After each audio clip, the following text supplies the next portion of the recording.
Muito obrigado, Sr. Presidente. Gostava de cumprimentá-lo e a todos os membros da Comissão, bem como os nossos convidados, o Dr. Vicente Godinho e o Dr. Eduardo Antunes. Esta iniciativa, esta proposta de lei, para nós é, de facto, para todos, muito importante. Entrou no Parlamento no final do ano passado, em dezembro de 2019, e antes mesmo que a COFAP e o plenário se pronunciassem, a SF entendeu, a 13 de janeiro, enviar-nos vários contributos escritos, dizendo-nos algo que teve na gênese da anterior e foi ouvida na anterior proposta de lei, mas que caiu com as novas eleições e que, portanto, tinha necessidade de ser ouvida e dar os seus contributos, que foram, aliás, das várias entidades que nós ouvimos e que recolhemos para ser escritos, foram das mais relevantes. Consideramos que trata-se de diplomas basilares no âmbito das atribuições da própria ASF, a autoridade que supervisiona os seguros e os fundos de pensões, e que, apesar de vir a esta Casa com mais de um ano de atraso, porque foi em início de 2019 que na maior parte dos países da Europa isto derivou de uma questão europeia com vista a reforçar os poderes de supervisão da ASF e também da CMVM. Tudo aquilo que, na aplicação desta diretiva europeia a Portugal, seja efetuado no que ao Fundo de Pensões diz respeito, deveria dar, na nossa opinião também, um acesso à informação mais transparente, mais claro, mais relevante aos participantes e beneficiários, trabalhadores, e impondo algumas barreiras também às limitações das comissões aplicadas, que bem sei que também dão contributos nessa matéria, e é também, claro, garantir que os supervisores tenham melhores ferramentas para supervisionar o setor. Nós, a aprovação, após a ida plenária da Assembleia da República na Generalidade e ao baixar à Comissão da COFAP, entendemos promover uma série e pedimos, e foi aprovado por todos, uma série de audições escritas e também, em função dos contributos escritos, entendemos chamar a ASF porque foi a entidade que nos deu um maior número de contributos que, na nossa opinião, merece termos aqui algumas explicações nessa matéria. E, portanto, desde alterações de prazos de notificação prévia à própria ASF, sobre alterações contratuais, sobre vários artigos e também algumas lacunas que entendem existirem na própria PPL. É importante percebermos que nos vossos contributos, por exemplo, e para fazer algumas questões prévias, até porque dou pontapé de partida, mas reservo-me para o ponto, para a segunda ronda, para fazer mais algum tipo de questões. Há aqui, no ponto 14, artigo 163, a existência de uma necessidade de garantia de capital que conste no contrato constitutivo, contrato de adesão coletivo, e que não consta no plano de pensões que passa para o participante. Isso a nós preocupa-nos.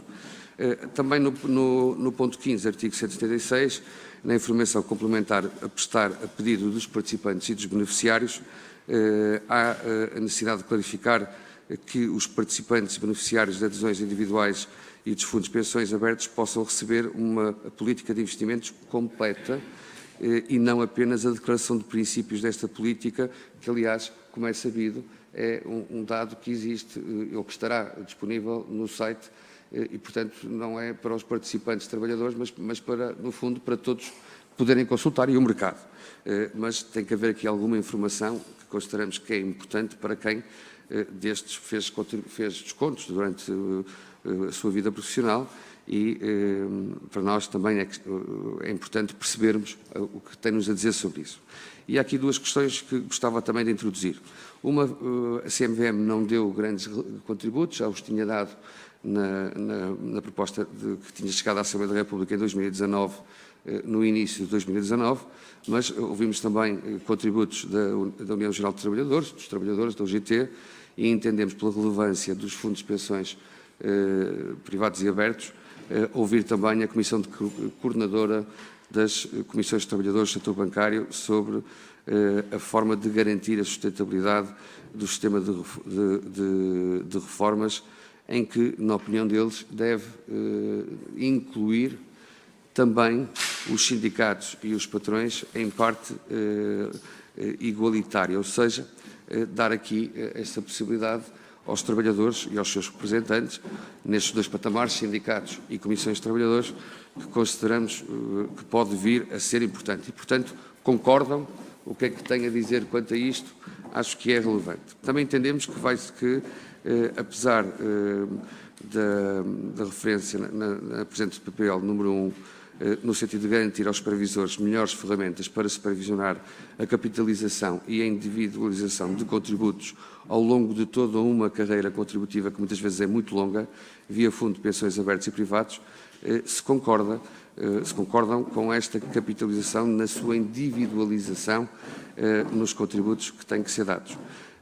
São para nós questões importantes, fizeram muito mais propostas de alteração, aliás, estão bem explícitas aqui nos documentos que nos foram entregues à Comissão, mas gostaria de darmos a oportunidade à ASF de dizer-nos viva voz porque estas várias propostas e porque é que nesta última que chegou ao Parlamento não conseguiram interligar com o Governo que nos faz a proposta, apesar do Governo ter dito que foi ouvido a ASF nessa matéria, mas sim foi sobre o projeto de lei 269, penso eu, de 2019 e não sobre este em concreto. Muito obrigado, Sr. Presidente.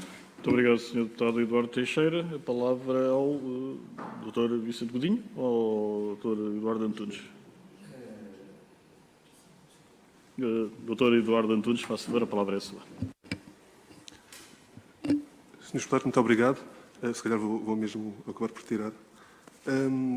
De facto, começando talvez pela última pergunta, a ASF, obviamente, participou de forma muito estreita na preparação desta proposta de lei. Obviamente que a proposta de lei que estou a referir neste momento foi a proposta de lei da legislatura anterior.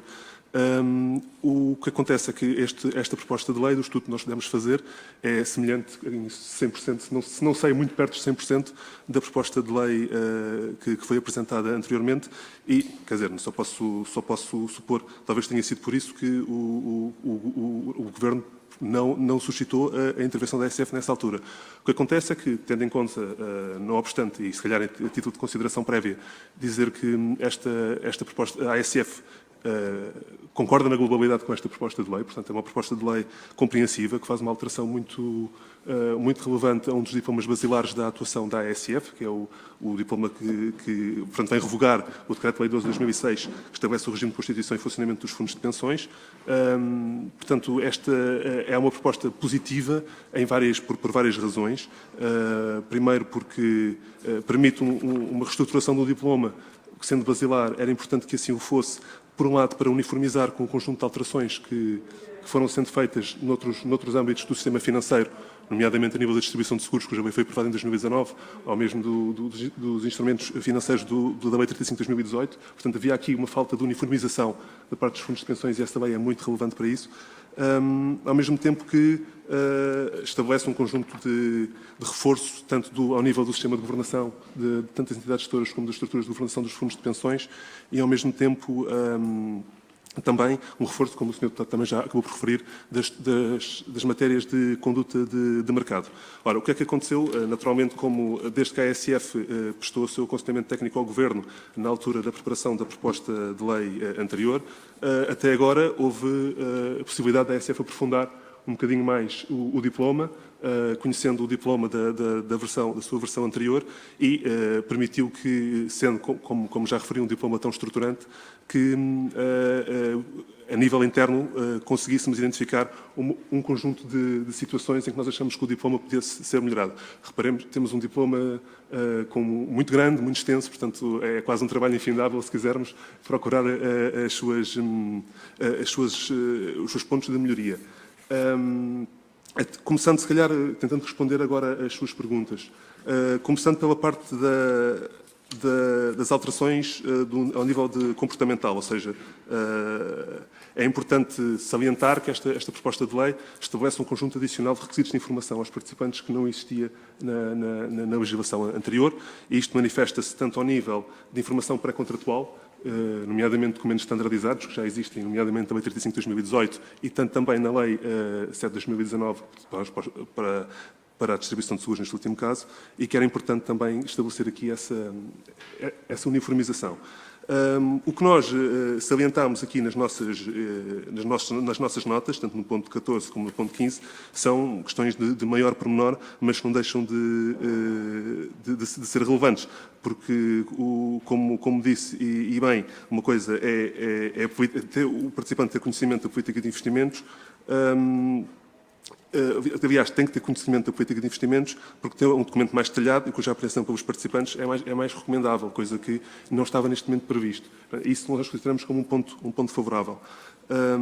Da mesma forma, no ponto 14 é exatamente uma questão muito parecida, portanto, com pequenas alterações de redação conseguimos estabelecer uma proteção maior ao participante e foi esse o objetivo destas nossas propostas. Ao nível de... Tentando procurar aqui as perguntas que me foram feitas.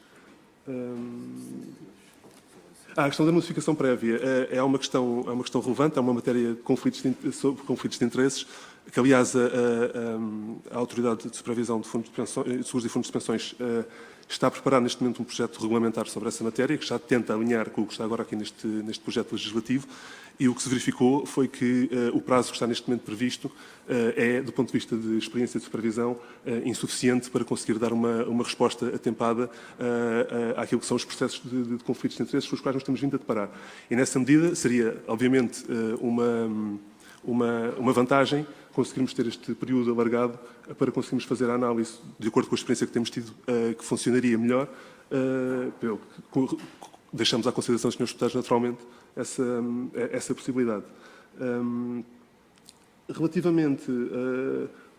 houve, de facto, um comentário da CMVM. A CMVM, de facto, tinha feito já comentários ao abrigo da proposta de lei anterior, que foram, pelo que pude perceber, maioritariamente acolhidos na altura pelo Governo. E nesta fase é um pequeno comentário sobre terminológico que, na nossa opinião, deve ser acolhido, porque tem exatamente a ver com a área de competência da CMVM e a terminologia utilizada deve estar de acordo e alinhada com os instrumentos legais da competência dessa entidade e, portanto, vemos com bons olhos que seja aceito esse comentário. E penso que me está a faltar a questão da UGT. Diga. E da questão da Comissão de Trabalhadores, da União das Comissões de Trabalhadores do setor bancário. Sim. Trata-se de uma matéria, que, aliás, a composição da Comissão de Acompanhamento, quer dizer, acaba por estar definida na lei e a ASF tenta agir de acordo com os trâmites legais que estão previstos. Não propusemos qualquer alteração de monta nessa matéria, porque consideramos que é uma matéria que extravasa um bocadinho aquilo que é o fulcral da área de supervisão da ASF, pelo que não vemos qualquer impedimento a que sejam acolhidos os comentários tanto da parte da Comissão de Trabalhadores como da parte da UGT. Acaba por ser uma decisão mais legislativa do que regulamentar. Sim. Acaba por ser uma matéria, como diria, como estava a dizer, uma matéria de índole mais legislativo, que a ASF, dependendo da letra da lei, agirá depois em conformidade.